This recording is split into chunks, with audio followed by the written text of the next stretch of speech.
Analysis का part भी हमने अब कवर किया था। एनालिसिस एंड इंटरप्रिटेशन थोड़ा सा फिर से देखते हैं। ये असल में ना जो है ये वाला एनालिसिस एंड इंटरप्रिटेशन, फिर मैं इसको सम अप करूंगा आज जो भी अभी तक हमने पढ़ा था। एनालिसिस एंड इंटरप्रिटेशन जो है ना, ये लास्ट प्रोसेस होती है अकाउंटिंग की। बात समझ आ रही है? एनालिसिस में आप क्या करते हैं, आप देखते हैं कि कहाँ पे क्या गलती हुई है। हो सकता है कभी हमारे बिजनेस में सेल्स इंक्रीज हुए हो, कभी डिक्रीज हुए हो, या किसी पर्टिकुलर मंथ में एक्सपेंसेस ज़्यादा हुए हैं। बात समझ आ रही है? या कभी रेवेन्यू ज़्यादा आया होगा, उसके रीजंस देखते हैं, ऐसा क्यों हुआ। बात समझ आ रही? एनालिसिस में वही चीज़ की जाती है, जांच पड़ताल किया जाता है, सिंक्रोनाइज किया जाता है, हर एक चीज़ को ना हम बारीकी से देखते हैं। ये असल में ना रियल अकाउंटेंट्स का काम होता है, जो एक्सपीरियंस्ड अकाउंटेंट्स होते हैं, जिनको बिजनेस की भी अच्छी खासी नॉलेज होती है। मेरी बात समझ आ रही? तो उसके बाद ये इंटरप्रेट इसको करते हैं ना, एक सिंपल कंक्लूजन्स निकालते हैं, डेराइव करते हैं कंक्लूजन। जो भी आज तक आपने डिफरेंट प्रोसेसेस ऑफ अकाउंटिंग देखे, उन सबको फिर ये लास्ट में क्या करते हैं, कम्युनिकेट करते हैं। क्या करते हैं? कम्युनिकेट करते हैं। कम्युनिकेट किनको करेंगे? कम्युनिकेट करेंगे अब इसके यूजर्स को, जो अकाउंटिंग के यूजर्स हैं। आज हम ये भी देखते हैं। बात समझ आ रही? तो सबसे पहले क्या किया, एनालिसिस हो गए। तो इस पे हमारे पास जो सीनियर अकाउंटिंग का जो हमारे पास स्टाफ था, बात समझ आ रही, जो मोस्ट सीनियर हमारे पास अकाउंटेंट थे ना, उन्होंने सारे अकाउंट्स को ना एनालाइज किया कि इससे आपको, क्योंकि हमको पता ही है कि बिजनेस की सारी इंफॉर्मेशन आपको समराइज हो गई है ना, तो उन फाइनेंशियल स्टेटमेंट्स को एनालाइज करते हैं कि कहीं पे कुछ इश्यूज तो नहीं है, या उससे वो डिराइव क्या करते हैं, डिफरेंट टाइप के उनको जो मीनिंगफुल इंफॉर्मेशन होती है, जो आगे कम्युनिकेट करते हैं किनको, यूजर्स को, जिनकी इसकी जरूरत होती है। उन यूजर्स को फिर अल्टीमेटली वो यूजर्स जो होते हैं ना, वो डिसीजंस लेते हैं। क्या लेते हैं? डिसीजंस किस चीज के ऊपर, जो फाइनली उनको क्या किया जाता है, कम्युनिकेट। मेरी बात समझ आ रही? सो आपने एनालिसिस किए। एनालिसिस तो वही बंदा करता है ना जिसको एक्सपीरियंस होगी, जिसको पूरा पता होगा कि क्या से कहाँ से क्या हो रहा है, तो कहाँ पे हमें कहाँ उसको लगता है कि कहीं पे कोताहियां होगी, या कहीं पे हमें बिजनेस में कोई इश्यूज आए होंगे, तो वो सारी चीजें ना वो देख लेते हैं। बात समझ आ रही?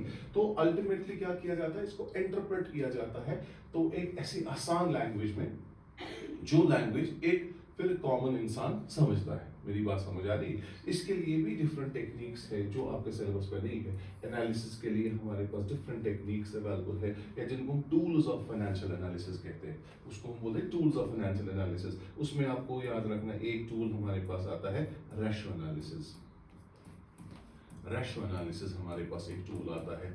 इसी तरीके से हमारे पास यहाँ पे कंपैरेटिव स्टेटमेंट्स बनती है, comparative income statement, comparative position statement. Comparative statements क्या होते हैं, इससे ना हम कंपैरिजन करते हैं प्रीवियस ईयर के फाइनेंशियल स्टेटमेंट्स को इस ईयर के साथ कंपेयर करते हैं, फिर देखते हैं वहाँ पे ट्रेंड क्या निकली। बात समझ आ रही है कि अब अंडरस्टैंड हो रहा है आपको? इसी तरीके से यहाँ पे हमारे पास टेक्निक एक और होती है, जैसे कि वो कैश फ्लो स्टेटमेंट बनाते हैं। वो देखते हैं कि पूरे साल इनके बिजनेस में कहाँ कहाँ से कैश आया है, कहाँ से कैश निकला है, तो overall inflow and outflow of cash को देखते हैं। बात समझ आ रही?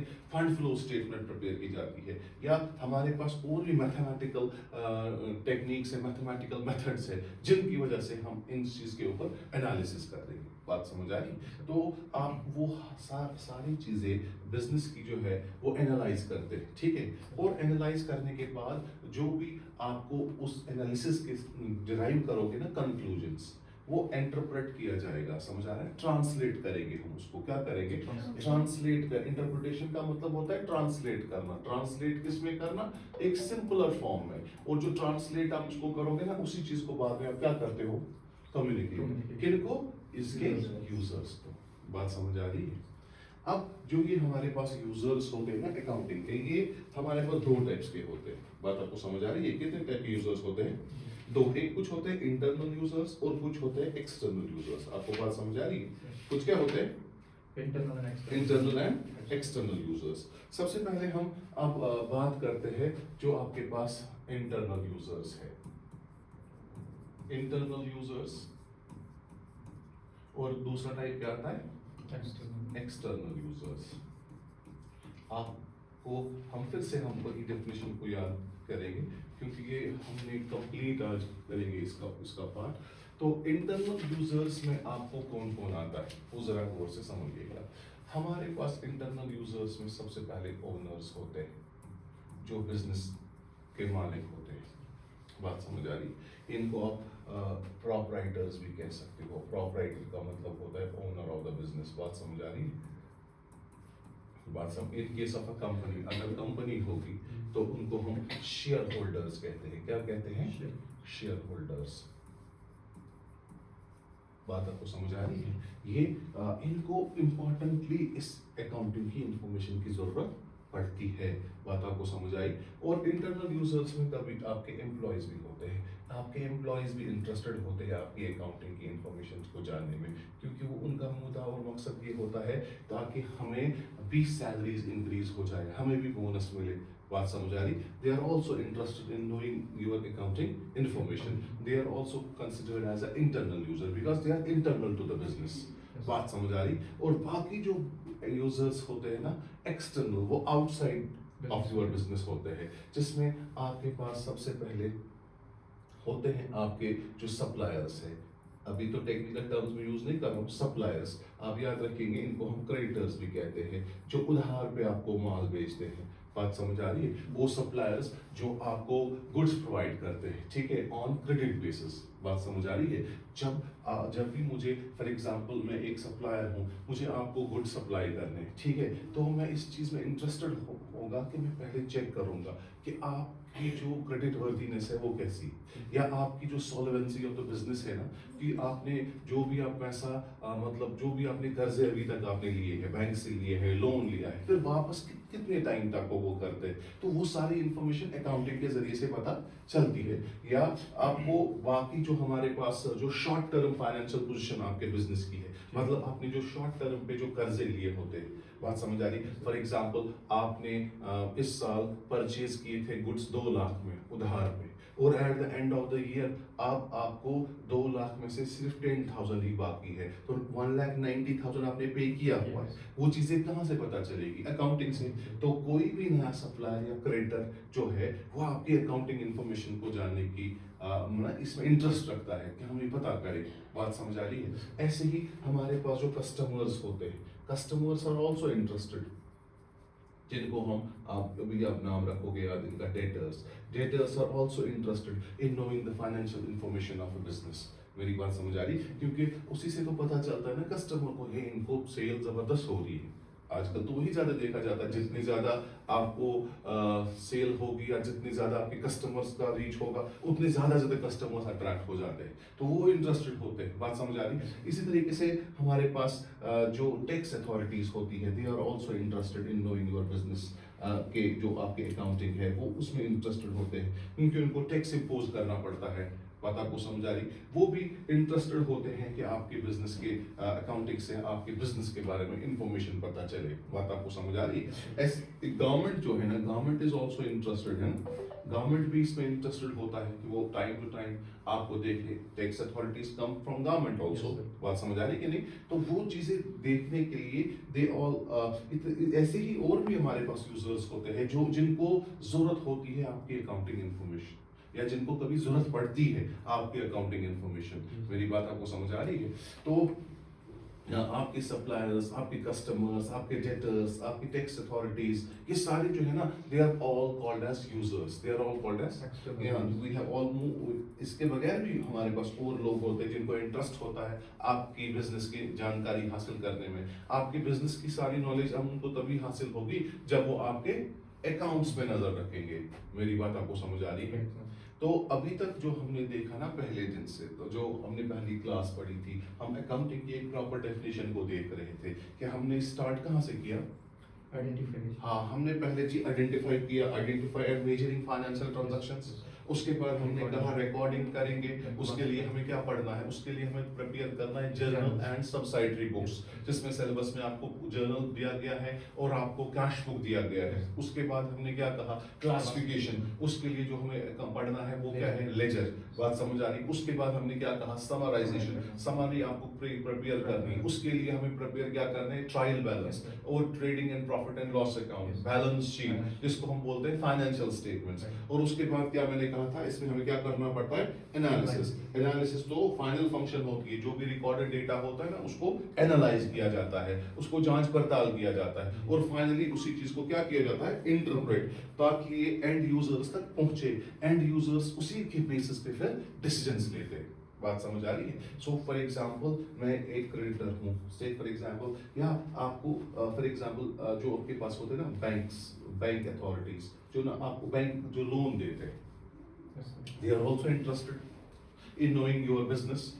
सो बैंक को ये पता होनी चाहिए, बैंक कम से कम ये देखना चाहता है कि हम उनके लास्ट 5 ईयर्स की फाइनेंशियल स्टेटमेंट्स देखेंगे, उससे हमको क्लियरली पता चलेगा, क्योंकि वो तो अकाउंटेंट्स को दिखाएंगे, वो अपने जो उनके कंसर्न अथॉरिटीज होंगे या उनके कंसर्न अकाउंटिंग डिपार्टमेंट होगा, वो बोलेंगे इनको जरा एनालाइज करो, पिछले 5 साल का अकाउंटिंग डेटा हमने इनको मंगवाया, हमने आपको लोन देने के लिए क्राइटेरिया रखा है पिछले 3 साल के फाइनेंशियल स्टेटमेंट्स हमारे पास सबमिट करें। तो उससे हम उनको अंदाजा लगता है कि उन्होंने अभी तक कितना कर्जा उठाया है और कितना उन्होंने अभी तक वापस सूद समेत पे किया है। बात समझ आ रही कि नहीं। सो जो भी कोई बंदा आपको पैसा देता है कर्जे के ऊपर, उसको भी तो अर्न करना है ना, that's what we call as interest. So वो देखते हैं क्या इन्होंने प्रिंसिपल अमाउंट वापस किया है अलोंग विद द इंटरेस्ट, और वो टाइम टू टाइम पे कर रहे हैं। उससे इनको पता चलती है कि इनकी financial position, short term financial position कैसी है, लॉन्ग टर्म फाइनेंशियल पोजीशन की कैसी है। उस बेसिस पे जो यूजर्स है ना फिर वो डिसाइड करते हैं।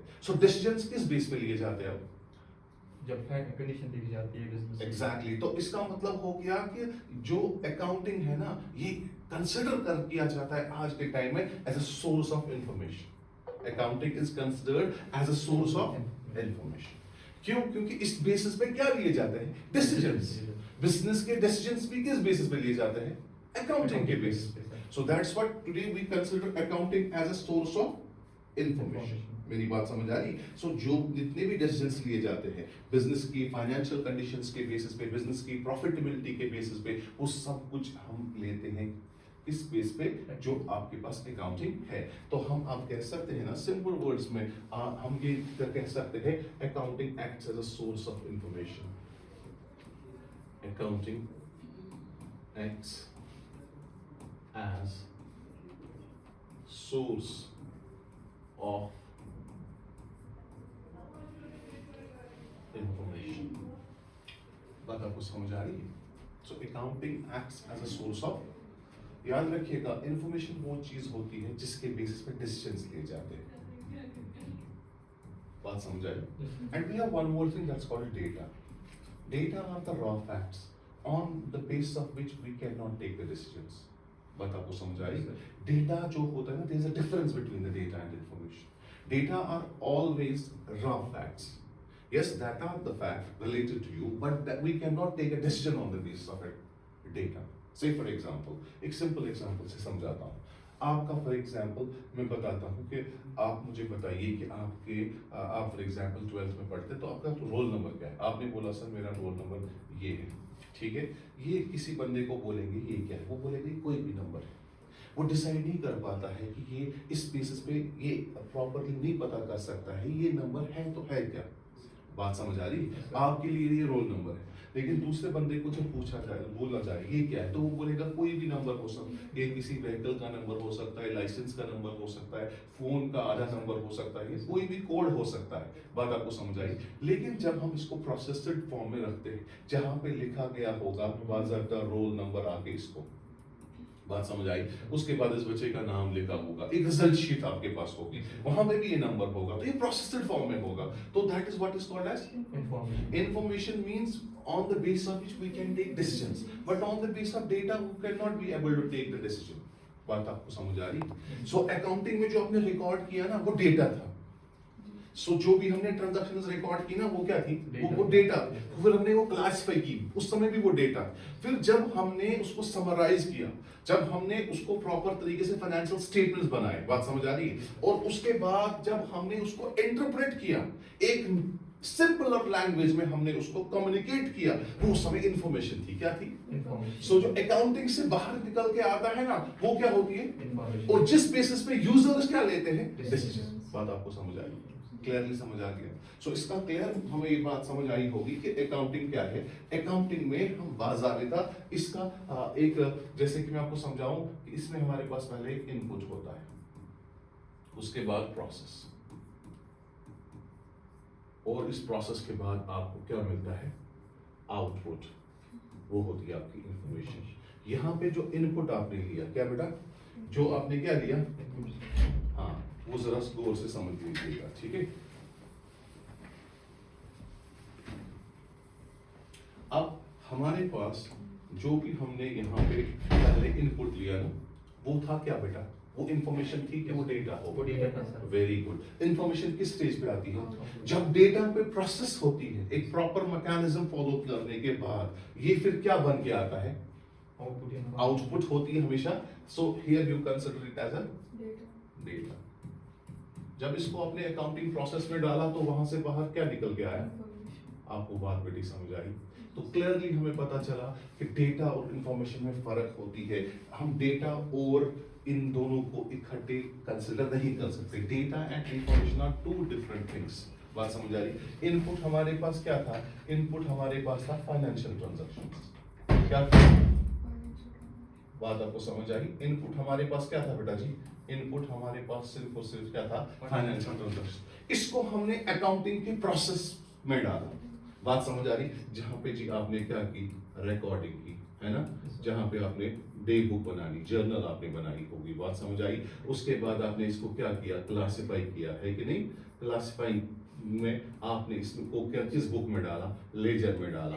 फिर बेटा जी आपने इसको क्या किया? समराइजिंग प्रोसेस में डाला। तो आपने समराइज जब इसको डेटा को किया, वहां पे आपने ट्रायल बैलेंस को प्रिपेयर किया, वहां पे जी आपने profit and loss trading account वगैरह को प्रिपेयर किया, और फाइनली आपने बैलेंस शीट बनाई। बात समझ आई?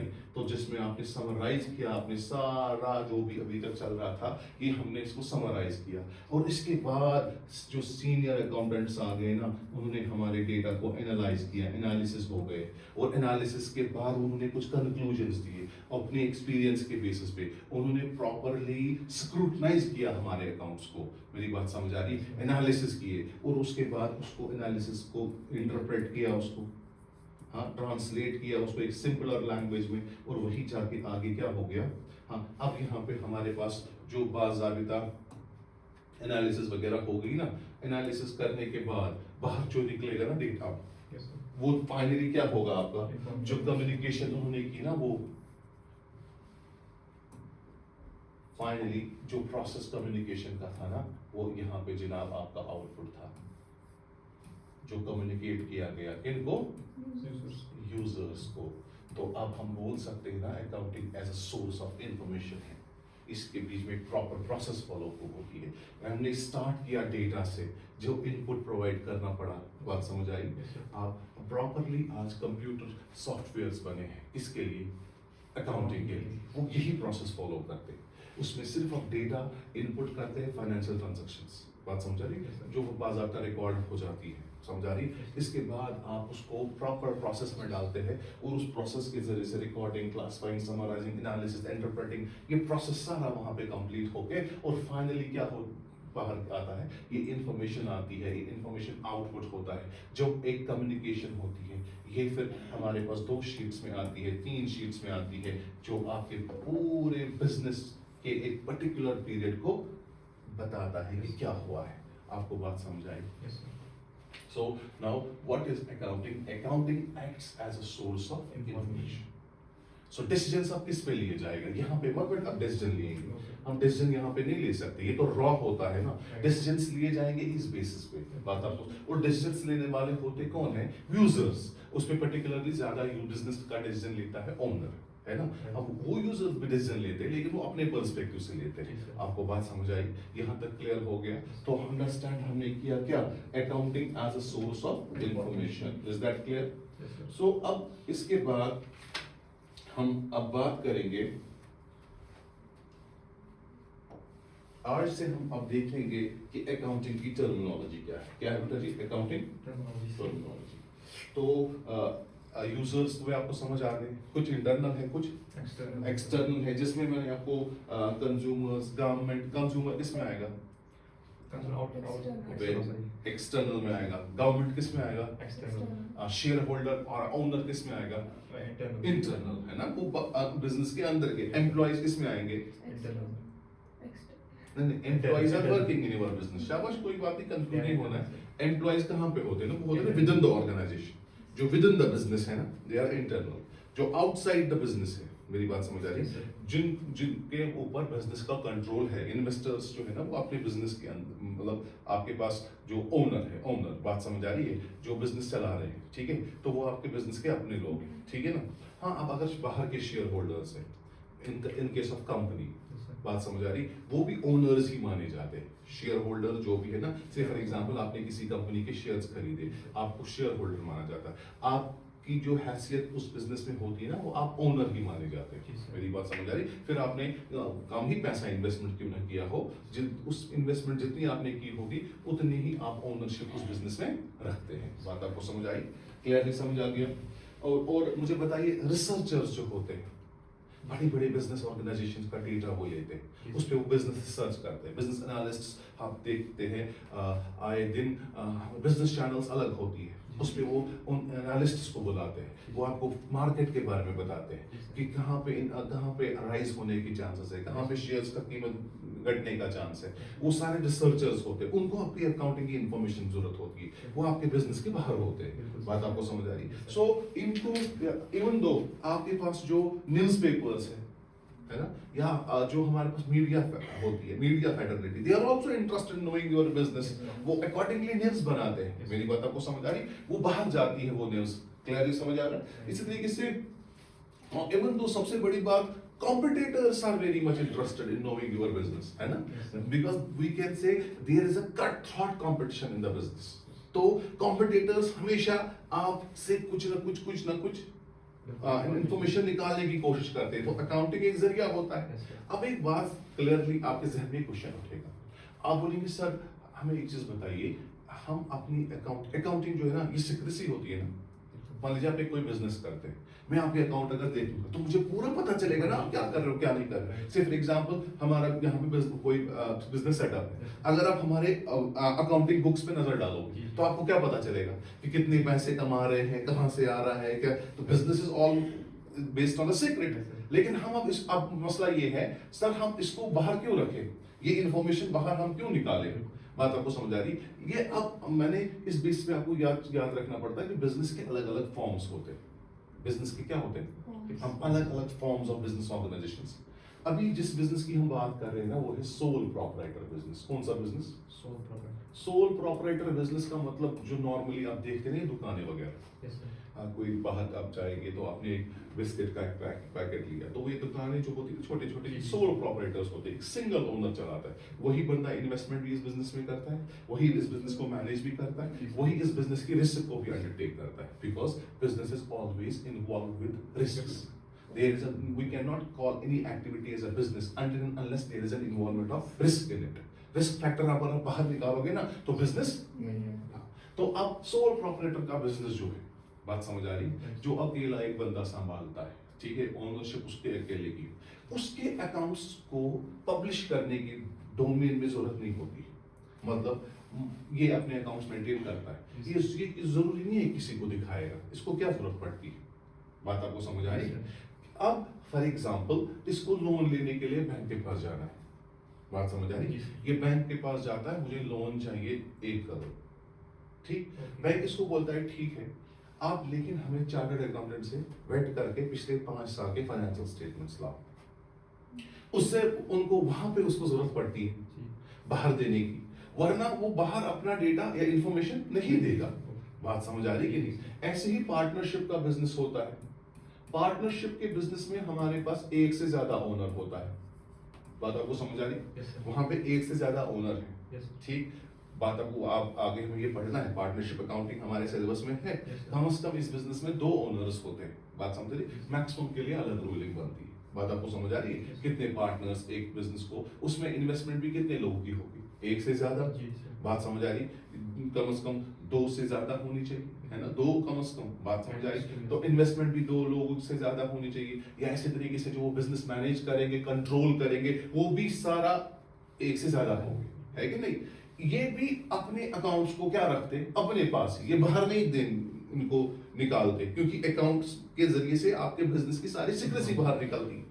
एक हमारे पास बिजनेस होता है जिसको हम बोलते हैं company business, joint stock company, जो कंपनीज का बिजनेस होता है, पर्टिकुलरली पब्लिक कंपनीज। इनमें क्या होता है, अब इन कंपनीज में आपको बिजनेस चलाने वाले लोग अलग होते हैं, इन्वेस्ट करने वाले लोग अलग होते हैं। बात आपको समझ आ रही?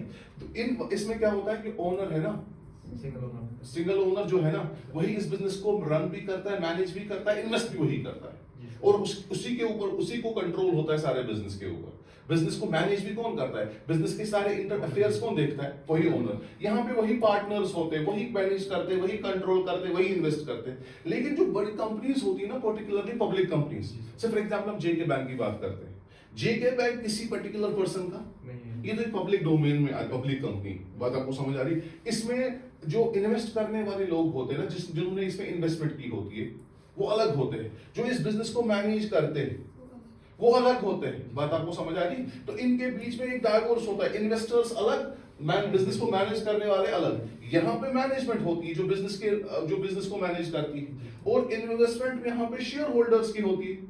आपको मेरी बात समझ आ रही? यहाँ पे शेयर होल्डर्स ने इन्वेस्टमेंट की होती है। कैपिटल किन्होंने लगाया होगा? कैपिटल अभी तो आपको नहीं पता होगा कि जब हम बिजनेस को स्टार्ट करें तो पैसे तो डाल देंगे ना, पैसा किन का होगा? इन्वेस्टर्स का। इन्वेस्टमेंट किन की होगी? इन शेयर होल्डर्स। लेकिन ये खुद बिजनेस को मैनेज कंट्रोल नहीं करते. ये किसके अंडर होगी? ये मैनेजमेंट में होता है। वहां पे बोर्ड ऑफ डायरेक्टर्स बैठे होते हैं। बात समझ आ रही? वहां पे एम्प्लॉइज इस बिजनेस को मैनेज करते हैं। बात आपको समझ आ रही? तो अब इन इन्वेस्टर्स के लिए जरूरी है ना कि वो बिजनेस की हर एक चीज को पता करें। ये हर एक चीज बिजनेस की तभी जानेगी जब इनको अकाउंटिंग की इंफॉर्मेशन दी जाएगी।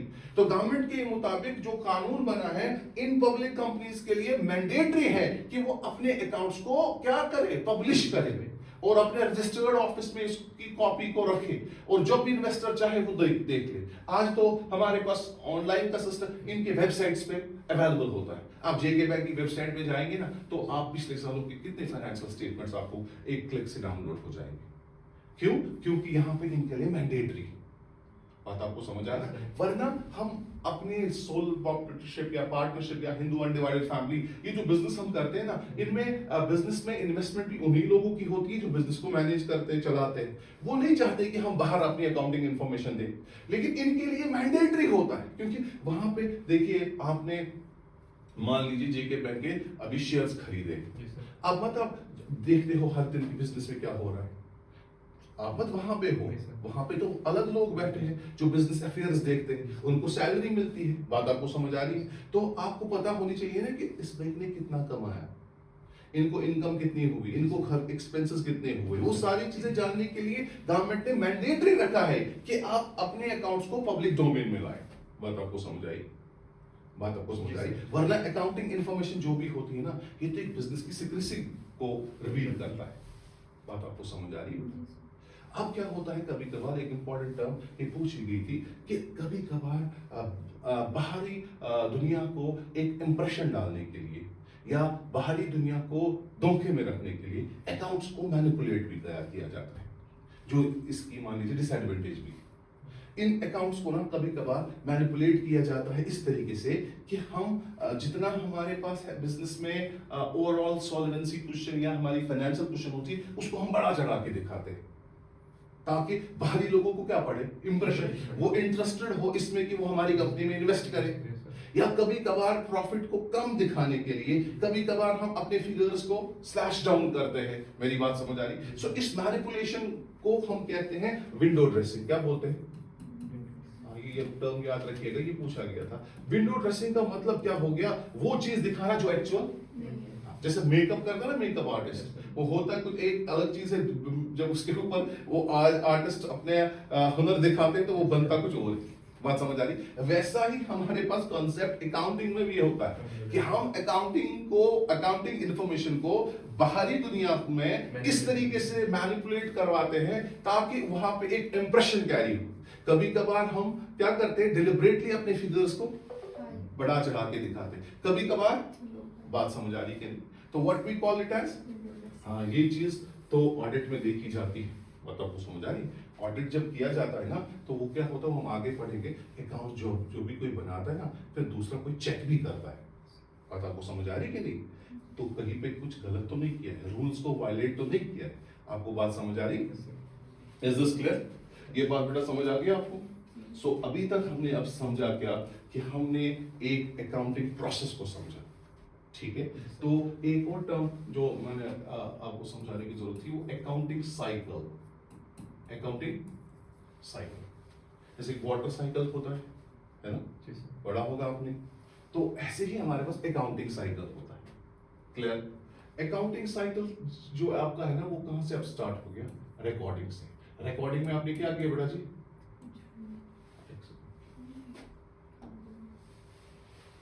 हम अब अकाउंटिंग साइकिल की बात कर रहे हैं, ये इंपॉर्टेंट चीज समझ लीजिएगा। अकाउंटिंग साइकिल में सबसे पहले हमारे पास जर्नल बनी और जर्नल के बाद लेजर, लेजर के बाद ट्रायल बैलेंस। ये सीक्वेंस ऐसे ही फॉलो किया जाता है। आपको बात समझ आ रही है? जैसे आपने ट्रायल बैलेंस बनाई ना, इसके बाद आपने फाइनेंशियल स्टेटमेंट्स को बनाया। इसको बनाया बेटा फाइनेंशियल स्टेटमेंट्स, जिनको हम फाइनल अकाउंट्स भी कहते हैं, ठीक है? इसके बाद ये पीरियड खत्म, यहां फिर से क्या होगा? बात समझ आ रही? ऐसे चलता रहेगा। आपको बात समझ आ रही है? सो आपने स्टार्ट किया कहां से? देन उसके बाद ट्रायल, उसके बाद, और ये ऐसे ही चलता रहता है। बात समझ आ रही? मान लीजिए, देखिए आपका बिजनेस साइकिल जो है ना, आपका जो अकाउंटिंग साइकिल है, ये तो आपको ईयरली रोटेट करवाना पड़ेगा, ये तो ईयर तक चलता है। बात समझिएगा, आपने 1 अप्रैल 2025 में स्टार्ट किया, समझ आया?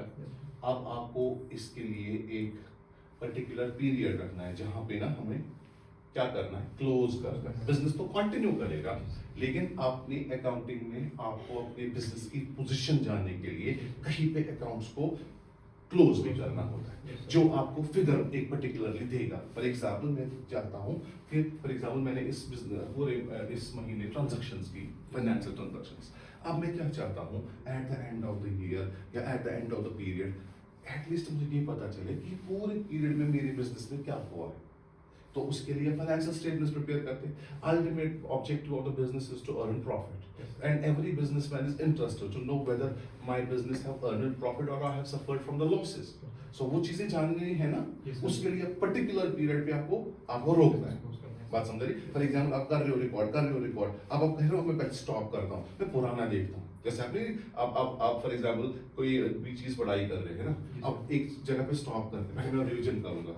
बात समझ आ रही? अब पहले से देखूं कहां तक, तो अभी तो आपको और भी पढ़ना है, लेकिन आप जहां पे एक स्टॉप करते हैं ना, वो आपकी क्लोजिंग होती है। क्या होती है अकाउंटिंग में? उसको क्या बोलते हैं? क्लोजिंग का मतलब एक पर्टिकुलर बिजनेस का तो वो एंड नहीं है, वो आपने अपने अकाउंटिंग में एक पीरियड को चूज किया जहां पे आप देखना चाहते हो कि प्रीवियसली हमने अभी तक क्या किया है, उसकी हमें समरी पता चलनी चाहिए। तो आपने 1 अप्रैल को स्टार्ट किया और 31 मार्च 2026, ठीक है?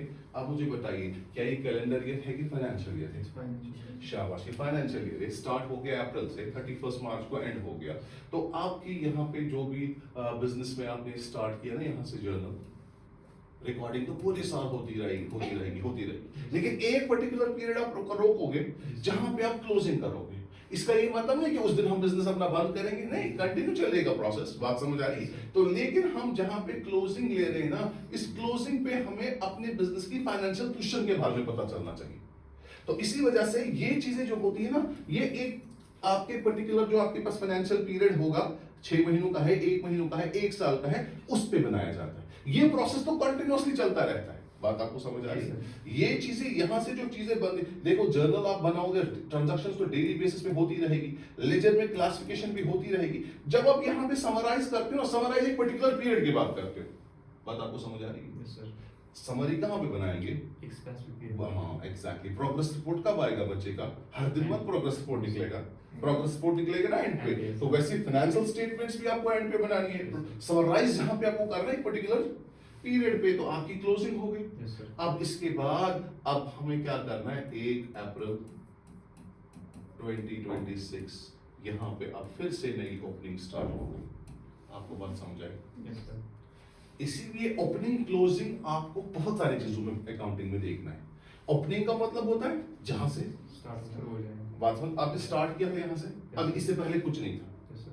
अगर इससे पहले होता तो वो क्लोजिंग होती। तो हमने इस फर्ज किया कि यहाँ से बिजनेस स्टार्ट किया, we started the business from 1 April, then इसका पहला पीरियड अब क्लोज हमने कहाँ किया? अब जो आज अकाउंट्स की बैलेंस यहाँ पे होगी ना, अकाउंट्स की बैलेंस, उनको हम क्लोजिंग बैलेंस कहेंगे। क्या कहेंगे? और जब अब स्टार्ट एक नया पीरियड होगा, जब अकाउंटिंग साइकिल को फिर से स्टार्ट करना है, तो यहाँ पे हम क्या कहलाएगा? ये बात आपको समझ आएगी? Is this clear? Now what is the opening balance of any account? It means the starting of a period. अब आपको बात समझ आ रही? When we consider it as a closing means that's the end. For example यहाँ पे जो आपकी क्लोजिंग होगी ना, जो भी बैलेंसेस यहाँ पे आपको करेंगे ना डिनोट क्लोजिंग बैलेंस, अगले पर्टिकुलर पीरियड में वही क्या कहलाएंगे? Opening balances. आपको बात समझ आ रही है? Opening balance and closing balance. Is this clear? यहाँ तक समझ आ गया? अब इसके बाद अभी तक हमने, अब यहाँ तक जो भी हमने पढ़ा वो आपको पूरा क्लियर हो गया, वो आपने अंडरस्टैंड किया। अब हमने अकाउंटिंग प्रोसेस यहाँ पे अंडरस्टैंड किया है, जिसमें मैंने आपको अब अकाउंटेंट, इसमें हमने क्या क्या देखा? इसमें हमने अकाउंटेंसी को देखा है ना, इसमें हमने अकाउंटिंग को देखा, मेरी बात समझ आ रही? और हमने इसमें बुक कीपिंग भी देखा कि नहीं? जी सर। ये क्लियर हो गया बेटा जी? Yes sir. बात आपको समझ आ रही? तो अगर एक डायग्राम बनाएंगे ना, इससे आपको क्लियर अंडरस्टैंडिंग होगी। मान लीजिए जी, ये आपका, ये हमारी क्या है? Book keeping. ये क्या कहलाएगी? ये सारा कुछ क्या है? आपको बात समझ आई? Is that clear? Bookkeeping जहां पे एंड होती है ना, वहां पे अकाउंटिंग स्टार्ट हो जाएगा। और सारा कुछ अकाउंटिंग का भी या बुक कीपिंग का भी कहां से निकल के आता है? Is that clear? बात आपको समझ आ गई? क्लियर हो गया? तो आपको इससे आपको पूरे अपने सिलेबस के कंपोनेंट्स भी आप समझ आए होंगे। क्लियर? जर्नल भी है हमारे सिलेबस में, है ना, लेजर भी है, ट्रायल बैलेंस भी है, trading account, profit and loss account, balance sheet, cash book, subsidiary books, वो सारी चीज हमने इस डेफिनेशन से कवर की। क्लियर हो गया? अब इसके बाद हम जो स्टार्ट करने जा रहे हैं वो है आपके एक इम्पॉर्टेंट चीज जो आपके बिजनेस से रिलेट, जो आपके सिलेबस के साथ रिलेट करता है, वो आपका 50% सिलेबस जो है ना उससे कवर होगा अगर आपने वो अकाउंटिंग टर्म्स को अच्छे से अंडरस्टैंड किया। जो हम पढ़ने जा रहे हैं ना, मान लीजिए वो बेसिक्स अब है, फाउंडेशन है, अकाउंटिंग टर्मिनोलॉजी।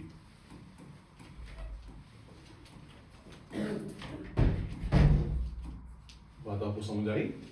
अकाउंटिंग की जो टर्म्स है ना, आप अगर ये अच्छे से अंडरस्टैंड करेंगे ना, मान लीजिए आपने अकाउंट्स को अंडरस्टैंड किया, अगर यहाँ पे कुछ कोताही रहती है ना, आगे आप कुछ भी पढ़े ना, वो प्रॉपर अंडरस्टैंड नहीं करता है इंसान।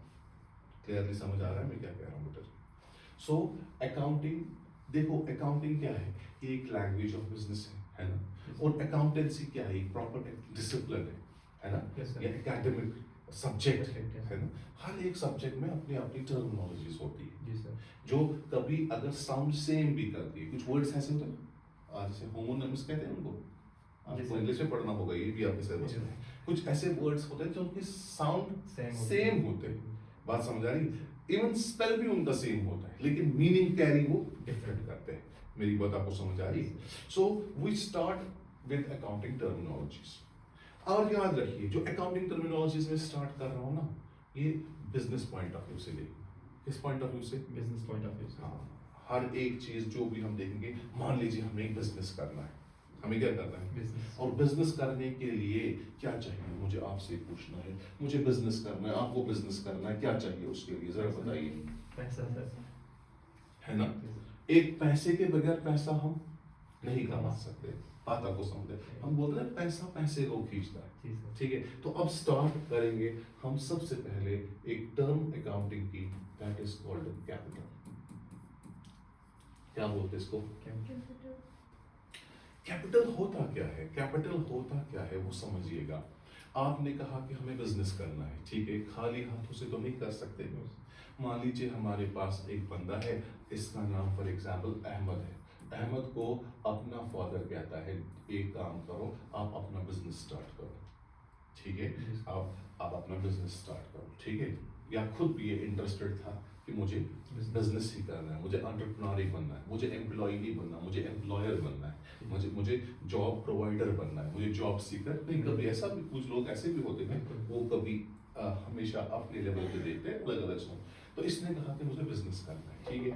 अहमद के फादर जी ने कहा इसको, ठीक है, ये 5 लाख रुपए है, ये 5 लाख रुपए है, जाओ बिजनेस करो। ये पैसा किसका था पहले समझना, ये पहले अहमद के फादर का, ठीक है? उसने अहमद को दिए, मान लीजिए अब ये पैसा अहमद का है। अहमद जो एक बिजनेस स्टार्ट करने जा रहा है, क्या करने जा रहा है? Business start. इस बिजनेस का इसने नाम सोचा है, मैं रखूंगा अहमद एंटरप्राइजेस। क्या रखूंगा? अहमद एंटरप्राइजेस। समझ आ रहा है? जी सर. इसको हम एंटिटी भी बोलते हैं।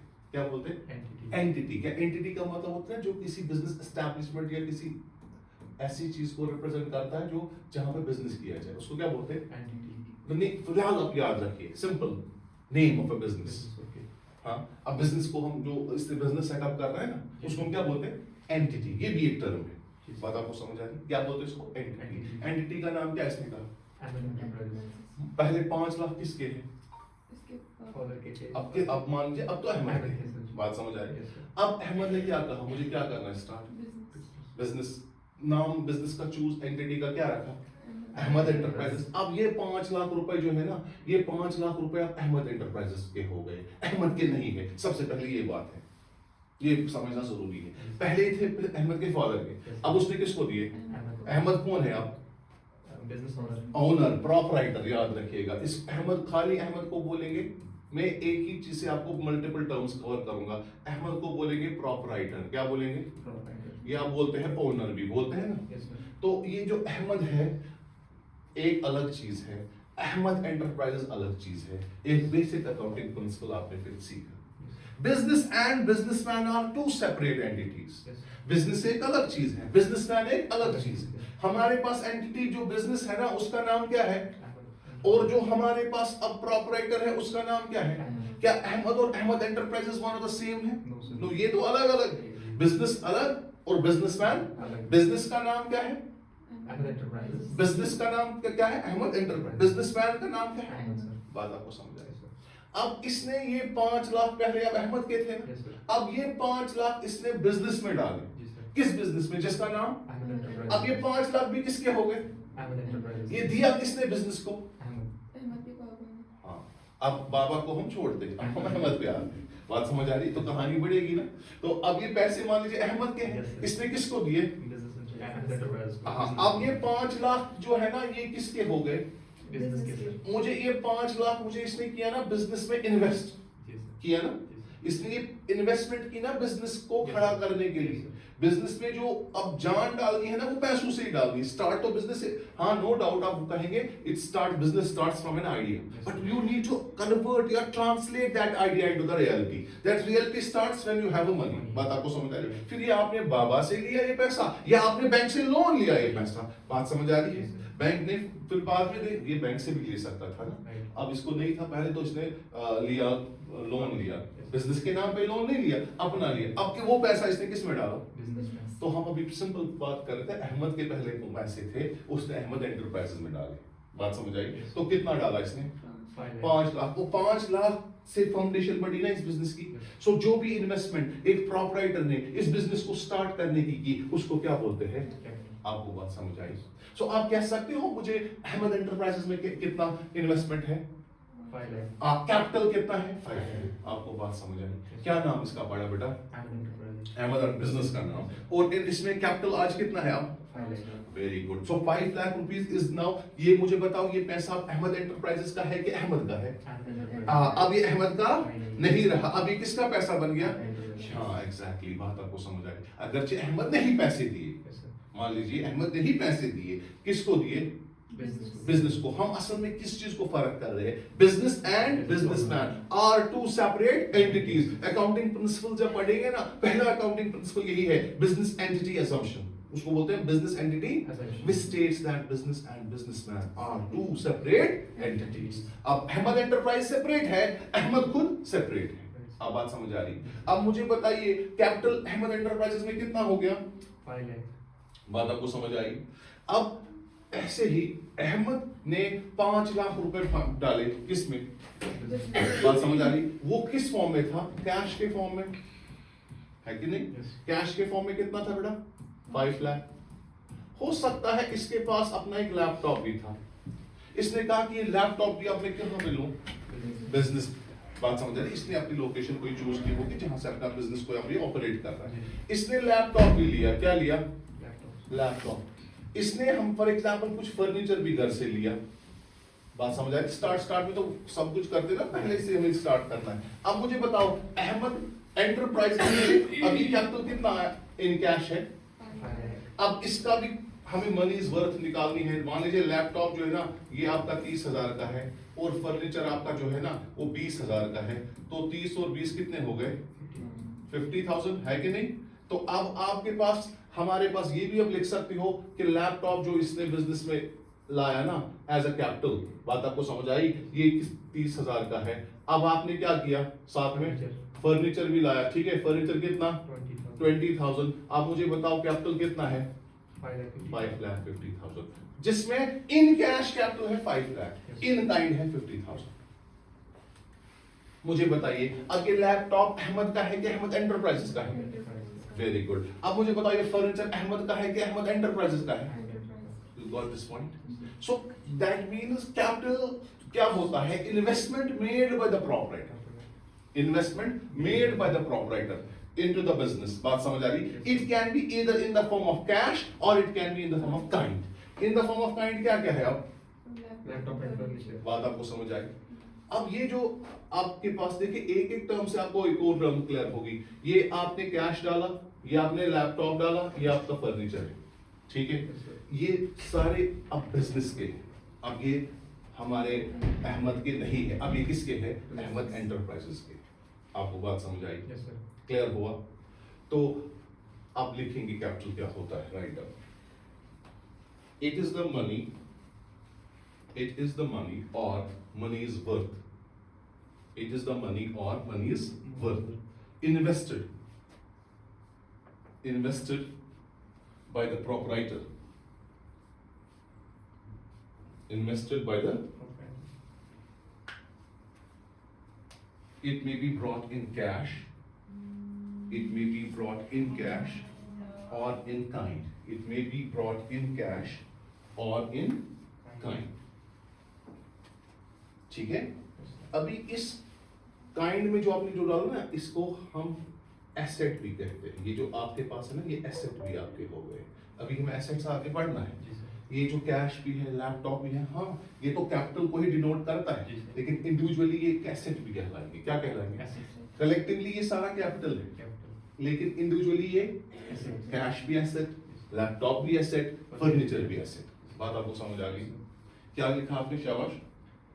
It is the money or money is worth invested by the proprietor. हाँ। It may be brought in cash or in kind. Is this clear? Yes sir. बात आपको समझ आई? कैपिटल आपको समझ आया होगा? Yes sir. बात आपको, ये पहली टर्म है किसकी? अकाउंटिंग टर्मिनोलॉजी की। क्लियर? अब इससे रिलेटेड हमारे कुछ टाइप्स भी इसमें आते हैं। किसके? कैपिटल के। बात आपको समझ आ रही? वो यही पे हमें क्लियर होगी कि कैपिटल के हमारे पास क्या टाइप्स आते हैं। अभी आपने पढ़ा कि आपको क्लियर हो गया कि वर्ड ओपनिंग एंड क्लोजिंग क्या होता है, हो गया ना। Opening is opening word, closing word, ये तो आपने अंडरस्टैंड किया।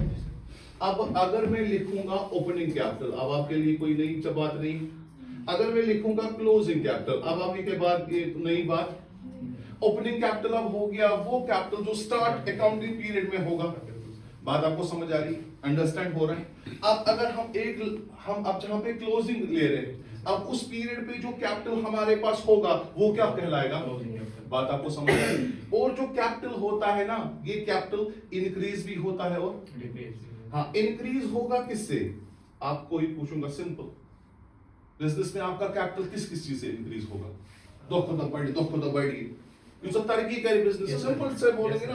अब प्रॉफिट जितना होगा उतना कैपिटल इंक्रीज होगा।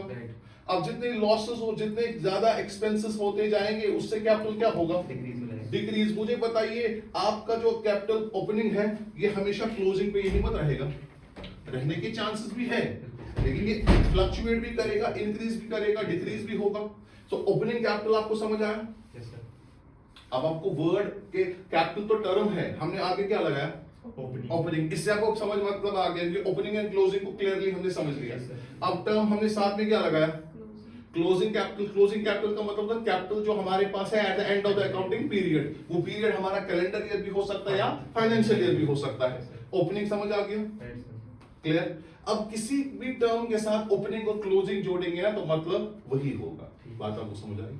तो आज के लिए इतना ही, कल इंशाल्लाह बाकी इसको कंटिन्यू करेंगे।